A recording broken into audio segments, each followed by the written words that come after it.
Welcome to 10 for 10, Voting Vision, Not Division.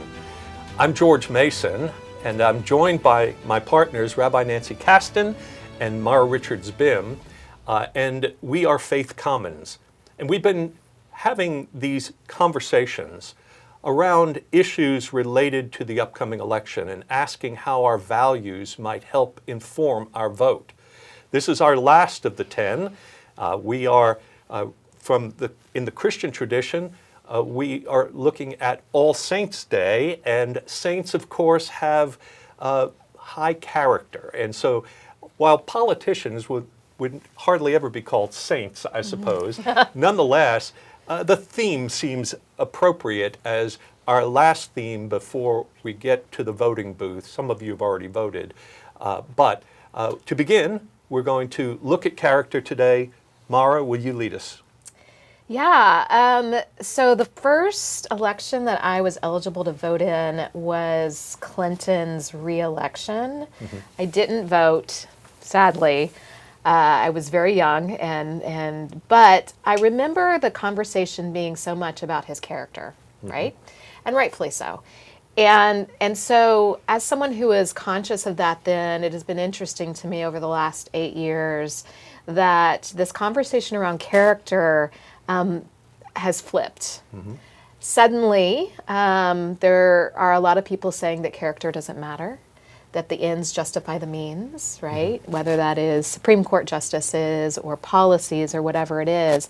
And as a Christian, that doesn't resonate, because as a Christian, we, follow Jesus, who we believe to be the incarnation, and so what we do and say matters. It matters. And, Jesus, follow me, right? I am the way. So he, throughout his ministry, was having his disciples follow in his footsteps.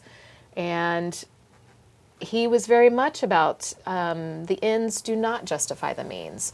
When we look at the stories of his time in the wilderness, we see these parables about Satan tempting him with different things, power and glory and even food, turning stones into bread.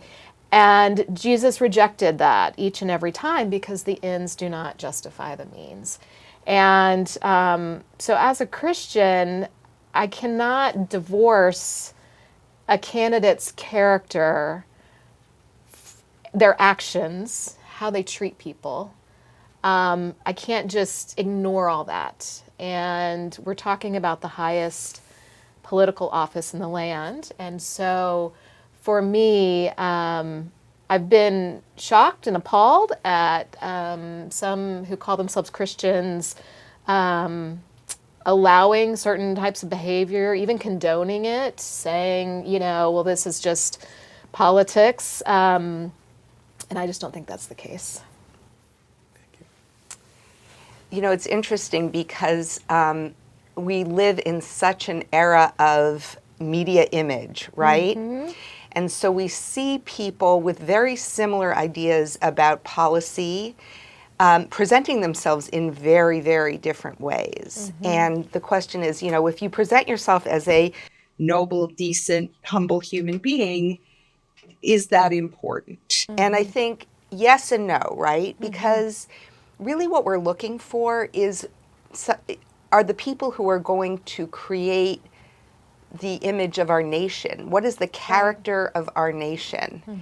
And, if the people that we vote for have the interest of the public at their heart, then I think that we can hopefully trust that they are going to be responsive to the needs both of our nation and of a global reality that we're dealing with now. Whereas if you have people who, really it's pretty clear that they have their own self-interest at heart, beyond what, the kind of ego you have to be a public official. I mean, you can't run for office and not have some sense of ego and some sense of purpose but if that purpose is for yourself versus if that purpose is to help others, I think that makes a big difference.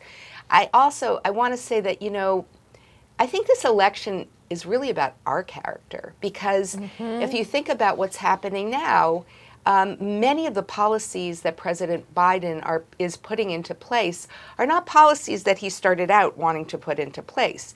But in order to remain politically viable, he's being shaped by what he's hearing from us.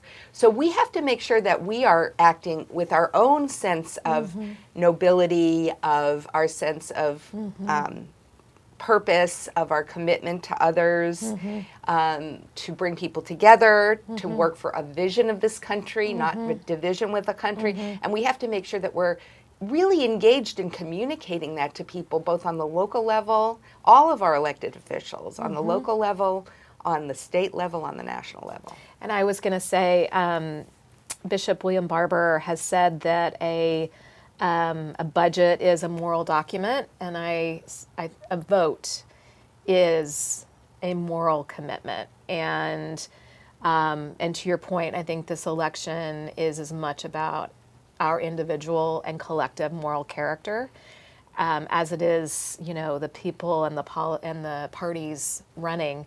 And just echoing, that we as a collective, part of our founding as a nation and part of our character is can be tied back to different religious traditions, religious traditions, meaning we treat each other equally. All people are created equal, that we, take care of our neighbor. And so I'll be thinking about those kinds of things and character when I go to vote. One of the character issues that concerns me is simply truth-telling. Oh, yeah. I just think that we are in a time when we have,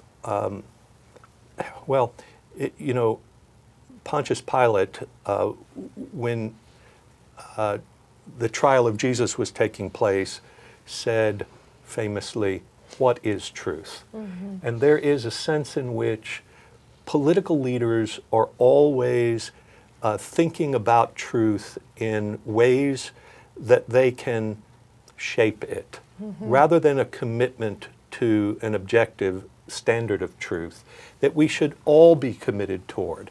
So we have a kind of propaganda that everyone is trying to shape it according to their need for approval or power or whatever. And I think that it's not just, in other words, about the character of the person. Is this person good or is this person bad? Do we like this person's deeds or not?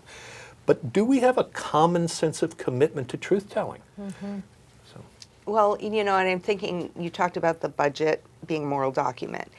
One of the ways I think we could be a lot more engaged and hold our elected officials to truth-telling is by, going to budget meetings in our council districts, when they come up, really knowing what's in our budget and being able to see that in juxtaposition to what we're actually seeing on our streets, at our workplaces, when we drive downtown and go to an event, or, to say, wait, you're telling me that we need money for this, but what I'm seeing is we need money for that. We need to be a lot more engaged in that in order to hold ourselves to the standard that we want our elected officials to reflect. Yeah, and I think that raises another matter, and that is so much of attention in this election is focused on the presidency. And I think there is a kind of trickle-down nature about that we all understand.